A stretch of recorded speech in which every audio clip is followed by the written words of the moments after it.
नमस्कार दोस्तों, स्वागत है आपका जीएस सूत्र में। अगर आप railway group D 2026, SSC, CHSL, MTS या किसी भी वनडे एग्जाम की तैयारी कर रहे हैं, तो यह वीडियो आपके लिए बेहद महत्वपूर्ण है। आज हम शुरू करने जा रहे हैं केमिस्ट्री वन शॉर्ट सीरीज का पहला पार्ट, जिसमें हम पढ़ेंगे पदार्थ, मैटर।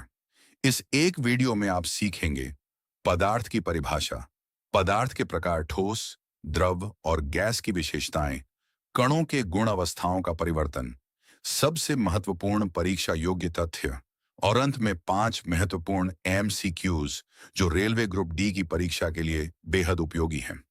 इस वीडियो के बाद आपको मैटर टॉपिक के लिए किसी दूसरी वीडियो की जरूरत नहीं पड़ेगी। तो बिना समय बर्बाद किए चलिए शुरू करते हैं कि पदार्थ क्या होता है। जिस वस्तु का द्रव्यमान होता है और जो स्थान घेरती है उसे पदार्थ कहते हैं। यानी अगर किसी वस्तु का वजन है और वह जगह घेरती है तो वह पदार्थ है। उदाहरण के लिए पानी, हवा, लकड़ी, लोहा और पत्थर, ये सभी पदार्थ हैं। इस परिभाषा से परीक्षा में सीधे प्रश्न पूछे जाते हैं, इसलिए इसे अच्छी तरह याद कर लीजिए। अब जानते हैं पदार्थ के 3 मुख्य रूप। पदार्थ मुख्य रूप से 3 अवस्थाओं में पाया जाता है। पहली ठोस, सॉलिड, दूसरी द्रव, लिक्विड, तीसरी गैस, गैस। इन तीनों अवस्थाओं में सबसे बड़ा अंतर इनके कणों की दूरी और आकर्षण बल का होता है। ठोस में कण एक दूसरे के बहुत पास होते हैं, इसलिए इसका आकार और आयतन दोनों निश्चित रहते हैं। द्रव में कण थोड़े दूर होते हैं, इसका आयतन निश्चित होता है, लेकिन आकार उस बर्तन के अनुसार बदल जाता है जिसमें इसे रखा जाए। गैस में कण एक दूसरे से बहुत दूर होते हैं, इसलिए गैस का न कोई निश्चित आकार होता है और न ही निश्चित आयतन।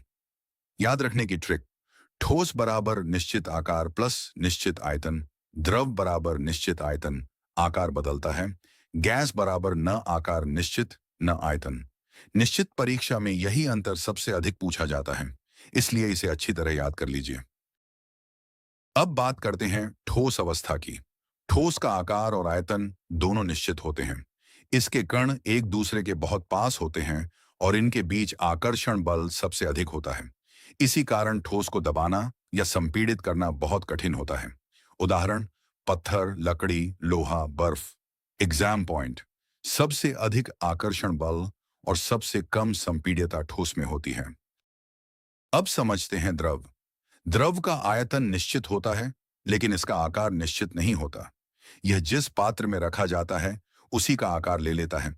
द्रव के कण ठोस की तुलना में थोड़े दूर होते हैं, इसलिए इनमें आकर्षण बल भी कम होता है। उदाहरण: पानी, दूध, तेल। एग्जाम पॉइंट: द्रव बह सकते हैं और पात्र का आकार ग्रहण कर लेते हैं। अब बात करते हैं गैस की। गैस के कण एक दूसरे से सबसे अधिक दूर होते हैं। इनमें आकर्षण बल सबसे कम होता है। इसी कारण गैस का न कोई निश्चित आकार होता है और न कोई निश्चित आयतन। गैस को आसानी से दबाया जा सकता है, इसलिए इसकी संपीड़ितता सबसे अधिक होती है। उदाहरण: ऑक्सीजन, हाइड्रोजन, नाइट्रोजन। 6. पदार्थ के कणों के गुण। अब जानते हैं पदार्थ के कणों के गुण। पहला, पदार्थ के कण बहुत छोटे होते हैं। दूसरा, ये लगातार गति करते रहते हैं। तीसरा, इनके बीच रिक्त स्थान होता है। चौथा, इनके बीच आकर्षण बल भी होता है। यही 4 गुण लगभग हर प्रतियोगी परीक्षा में पूछे जाते हैं। स्लाइड 7, अवस्थाओं का परिवर्तन। अब समझते हैं अवस्थाओं का परिवर्तन। जब ठोस गर्म होता है तो वह द्रव बन जाता है, इसे गलना या मेल्टिंग कहते हैं। जब द्रव और अधिक गर्म होता है तो वह गैस बन जाता है, इसे वाष्पीकरण या इवेपोरेशन कहते हैं। जब गैस ठंडी होती है तो वह द्रव बन जाती है, इसे संघनन या कंडेंसेशन कहते हैं। और जब द्रव ठंडा होता है तो वह ठोस बन जाता है, इसे जमना या फ्रीजिंग कहते हैं।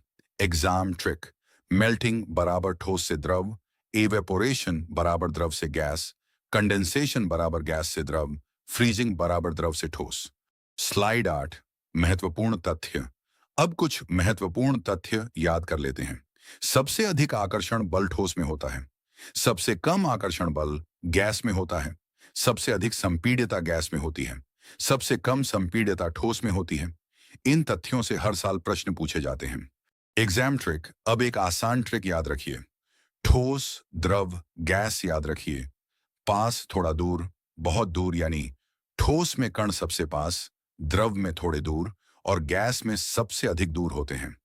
अगर यह ट्रिक याद रहेगी तो पूरा टॉपिक कभी नहीं भूलेगा। एमसीक्यू, एक पहला प्रश्न। जिस वस्तु का द्रव्यमान तथा आयतन हो उसे क्या कहते हैं? सही उत्तर है पदार्थ। दूसरा प्रश्न, सबसे अधिक संपीड्य कौन है? सही उत्तर है गैस। तीसरा प्रश्न, किस अवस्था में कण सबसे अधिक पास होते हैं? सही उत्तर है ठोस। चौथा प्रश्न, वाष्पीकरण किसका परिवर्तन है? सही उत्तर है द्रव से गैस। पांचवां प्रश्न, सबसे अधिक आकर्षण बल किसमें होता है? सही उत्तर है ठोस। दोस्तों, अगर आपको यह केमिस्ट्री वन शॉट पार्ट 1 पसंद आया हो तो वीडियो को लाइक करें, अपने दोस्तों के साथ शेयर करें और जीएस सूत्रा को सब्सक्राइब करना बिल्कुल ना भूलें। अगले पार्ट में हम पढ़ेंगे परमाणु संरचना, एटॉमिक स्ट्रक्चर, जो railway group D, SSC, CHSL, MTS और अन्य सभी प्रतियोगी परीक्षाओं के लिए अत्यंत महत्वपूर्ण है। मिलते हैं अगले वीडियो में। धन्यवाद।